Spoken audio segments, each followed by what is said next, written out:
The man, the myth, Sen Dog. How are you, man? Welcome to Radioacktiva.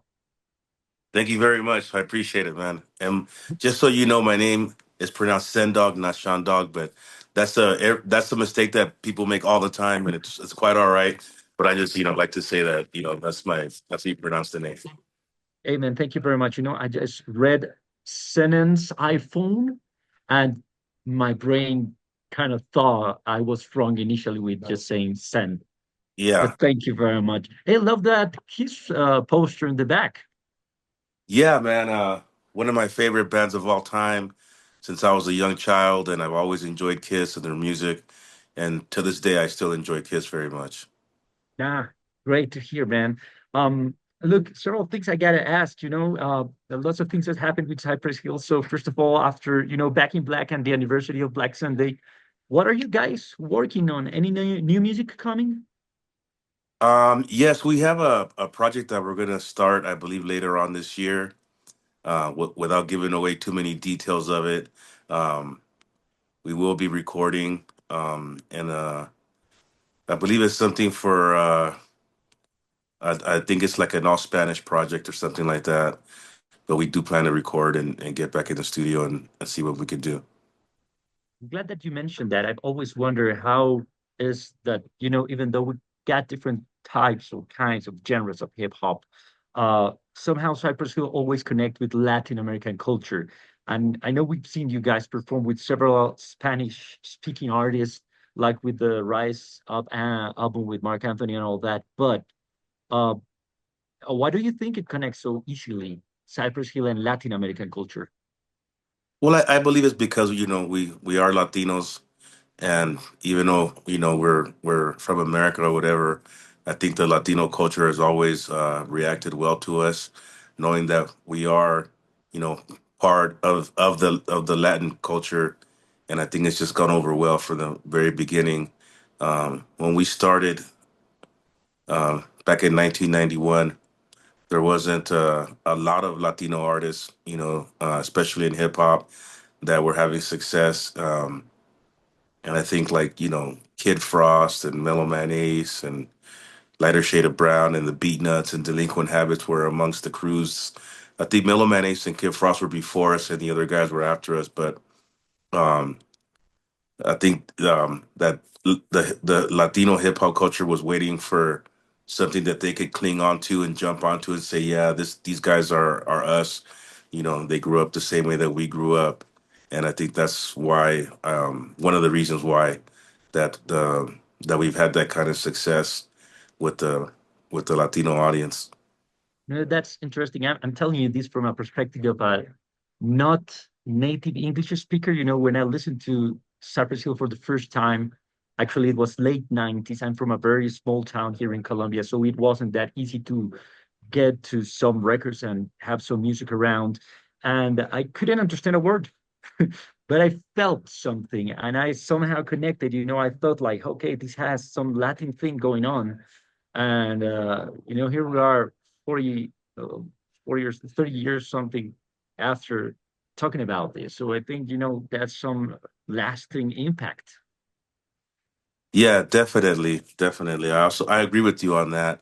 There's been a lot of people that I've met from Latino countries that have told me the same thing, and I just feel that we were able to touch people um, and who they are and what they are, knowing that that we come from a Latino background. So it's always been a good thing to be able to perform for the Latino audiences and be able to see these countries and go places that we never thought we would be able to go. Um, but nonetheless, we're very thankful that we were able to get their attention and have people that have been supporting us for over 30 years. And we had you guys, I think it was last year maybe performing here at Cordillera Festival. I think you guys were like the only not specific from Latin America band that was performing at that festival, which mainly has Spanish speaking artists. So it was great and it was interesting have you guys at the festival. And now you're coming and having a show with Alcohólicos, which is a band we love too. So it's going to be awesome. I'm really excited about that.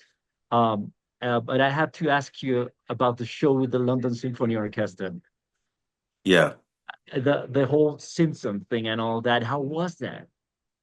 that was an incredible feel. Um, it was it was electric.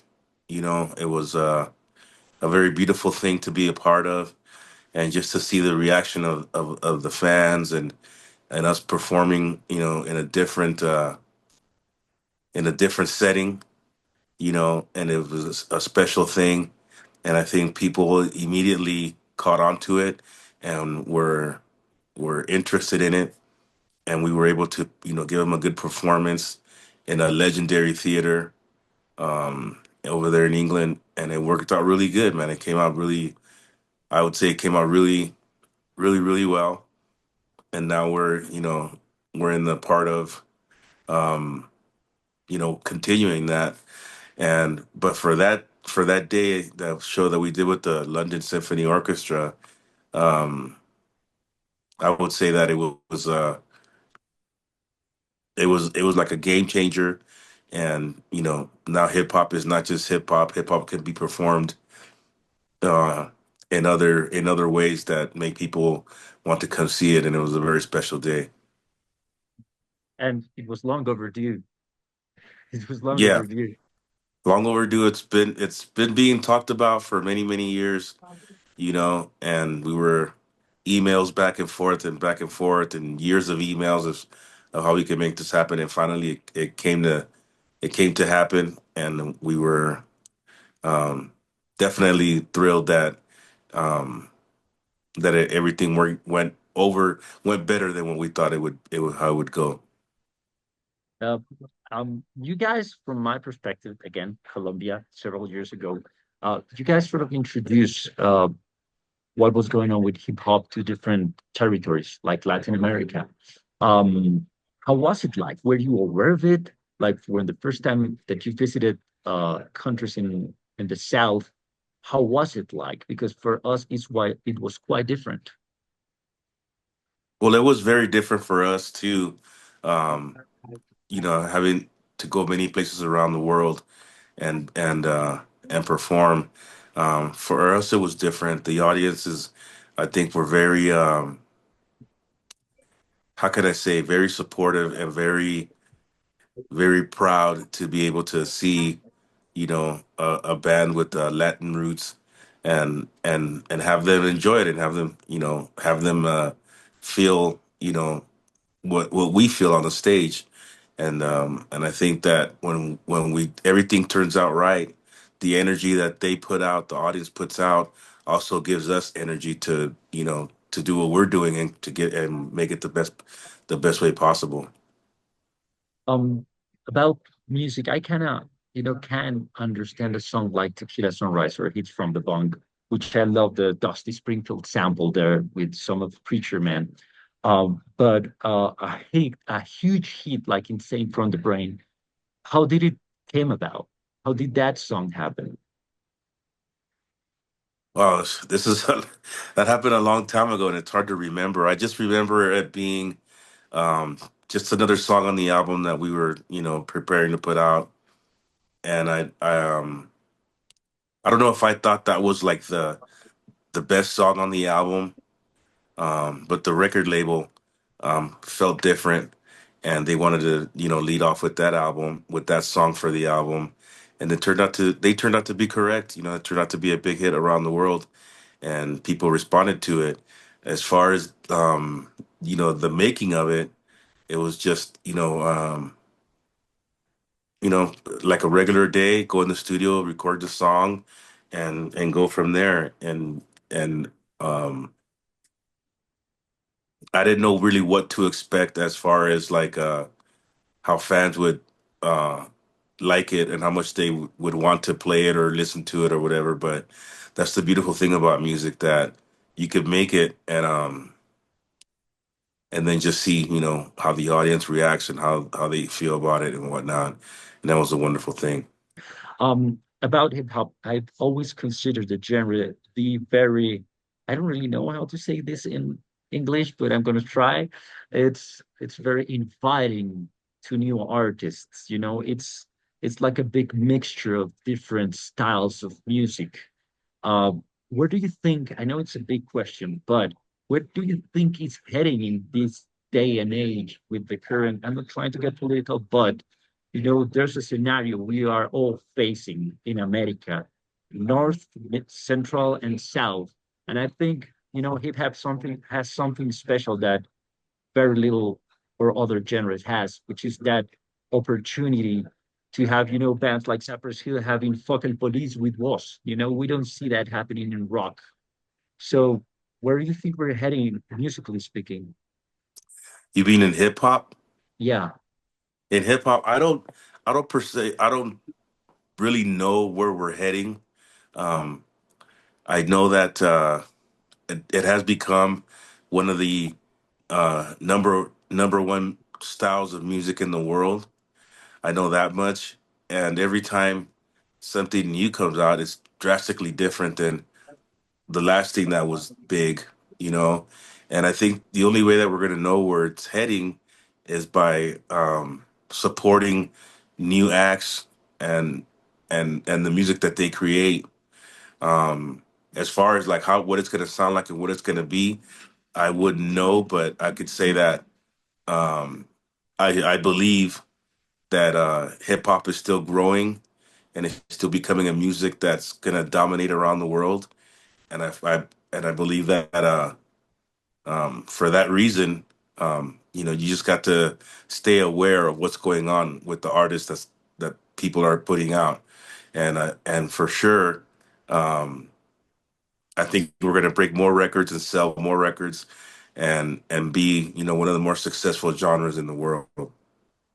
And let's also hope it helps the world. I believe that music heals. I believe that music saves. So Yes, I also believe that, and I believe that people, artists that are coming out and presenting their musics, they have um, a special story to tell, and every story is different because all artists grow up differently, and you have people that tell their life stories, and for that reason, it connects with other people, and people want to hear about the happy times, the hard times, you know, the sad times, not everything. You know what I mean? And people want to hear about that stuff and what the people have gone through. So I believe that for sure, hip hop is still making its way through the world, and for people that are struggling with whatever problem they may have, that that there is rappers that have gone through the same thing, and and they want to share their message, and people out there that have gone through whatever, they could find it as like a saving grace, something that can help them through their tough times as well. and you know what? AI can't do that, man. uh Sen Dog, right? Send dog. Sorry about that. Sorry about getting the pronunciation wrong and It's okay, it starting to happens all the interview. I'm time. really sorry about that. Well, thank you very much for this time with Radioactiva. See you at the show with Alcolíricos. I'm sure it's gonna be great. And hope you have the time to enjoy a bit of Bogota and of course of Alcolíricos music. They are a great band too, and it's gonna be a great show. And it's always you guys are always welcome to Colombia. Awesome, man. We can't wait to go back. Colombia has always treated us very well. And as I know, it's going to be a special night when we get there and perform. And I'm very excited for it and can't wait to actually do it. Great. Thank you very much. They're just letting us know that I have to wrap it up. So once again, Sandog, thank you very much. Okay, thank you.